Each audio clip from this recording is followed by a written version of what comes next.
Hi folks, Slices here. Now this is number 2 in the series of knives that are being lent to me by my new friend with a phenomenal knife collection. Now I have already got Chris Reeve Sebenzas. I have 2 of them. I've got one in black micarta, a large one, and the small one which is just a plain Jane. Now I thought the micarta was a huge step up from the plain Jane in terms of the look, but these are both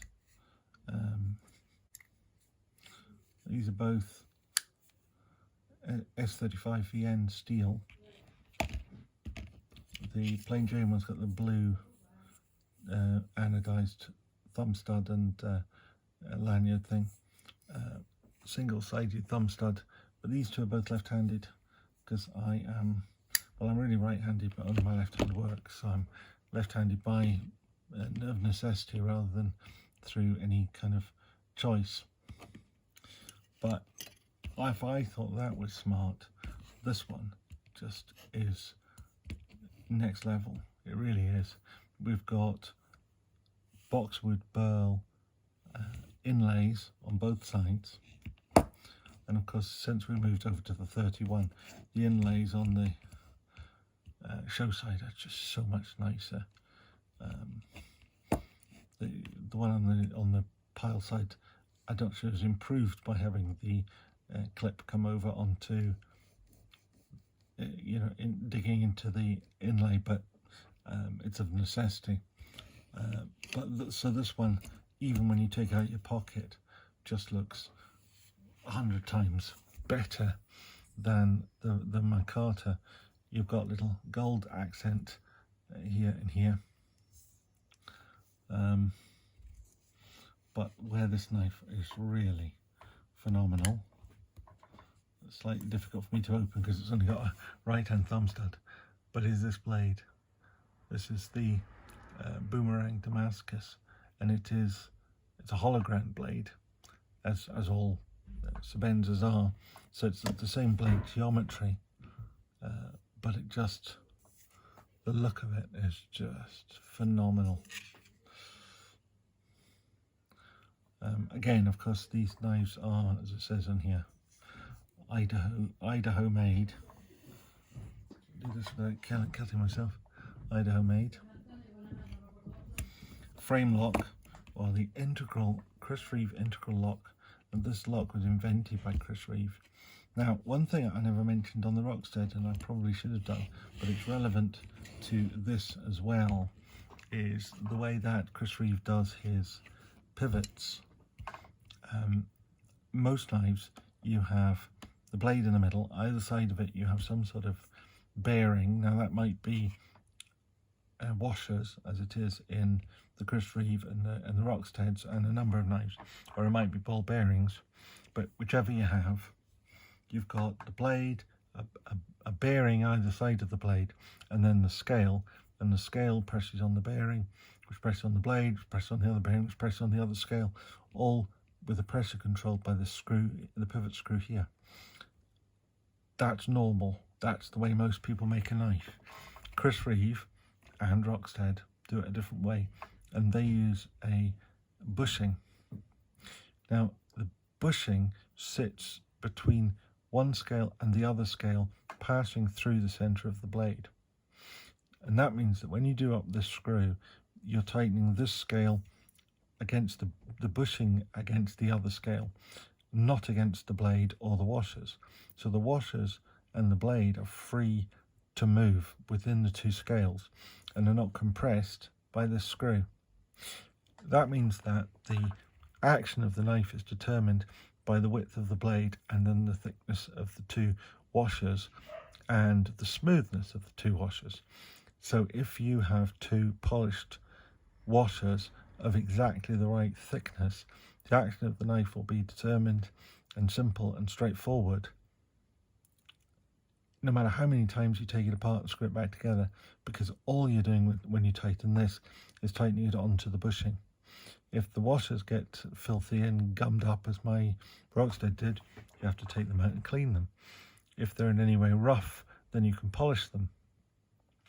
And if the action is too loose, you can polish the bushing to reduce its width, and then that will tighten up the knife, all of which can be done in very tiny increments using very fine grit glass paper, or even in the terms of the washers, putting them on a leather strop with a sort of 1 micron paste on them. You can polish them to make them slightly smoother and slightly thinner. And you can rub the bushing down with a bit of very fine grained glass paper. And this knife is new, and it's not been opened or closed very many times, so it'd be difficult to see what the action is like. But this one, which is a year or two old, you can see that if you press the lock bar down, it drops shut. Now, for a washer knife which has pressure on the blade from the lock bar and the ceramic ball bearing detent ball, it has a very, very nice action. Very, very smooth, often called hydraulic or glassy action, but it's not. There's no ball bearings in that. That's just beautifully smooth washers. Now, I think this one doesn't really do that, but that's just because it's very new. It's not really had any chance to bed in. But it will do that. It'll do it very soon. It certainly has a positive lockup, which I should have mentioned, I suppose. The detent in these knives is a ceramic ball, which acts both as the detent, which grips the side of the blade and holds it shut, and it also clicks onto the base of the blade. Probably see this in the. If you can't see it in this one, you can see it in mine. Yeah. Where it pushes onto the tang of the knife, just inside there, you can see where the ceramic ball has started to wear into it. Now, you say wear into it, and that might set alarm bells running. But as that steel on the end of the blade wears, the lock bar can progress further across the blade, and that the edge of that tang is at an angle like that, so that as the blade wears into it, it just pushes further across and gets tighter and tighter and tighter. Eventually, of course, it would get to the other side, and that would be a problem. But it won't do that in certainly in in your lifetime. Maybe your children or your grandchildren, if they use this knife for a long time, they will get to that point. But in the main, it means that the lockup is always rock solid. There's never going to be any blade play in it. The bushing stops there being any side-to-side blade play. The lock stops there being any fore and aft blade play, because it's pushing that blade against a solid stop pin on the other side. So there's no room for blade play to creep in there, which is what makes the frame lock such a good and useful thing. And as I say, it was invented by Chris Reeve. Now, I'm not sure I have much more to say about this knife. I don't know if I mentioned all the things like it's made of titanium. It's got a simple sort of 3-point fixing. They always come with a lanyard. I'm not sure I like the lanyards, but I'm always loath to remove them because they are a sort of standard thing with a Chris Reeve knife. This inlay is stuck in with 3M tape, which is effectively glued in, which is very, very solid, and you can't remove these scales. If you try, you'll almost certainly break them.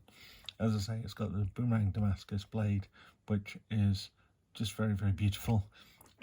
I mean, in some ways it kind of goes away from the concept of the Sebenza, as Sebenza means work in Zulu. This is a work knife. I would say mine is the work knife, and this one here is the collector's knife. I think if in an ideal world I would like this Burl with a standard blade, because then I always feel quite happy to use it. Chris Reeve, I never find their edges particularly good. I sharpened this one and put kind of polished edge on it, made it nice and sharp. I'd be less inclined to use that Damascus blade, but it certainly looks good. That's a very, very good looking knife. So anyway, I thank my friend for letting us see this knife. If you like this stuff, please give it a thumbs up. If you want to see more of this, and this is 2 of the first 6, and hopefully there may be up to about 50 of these over the next year or so. Please remember to subscribe and remember to ring the bell if you want notifications of when the next one's coming up. Thank you very much for watching. Bye.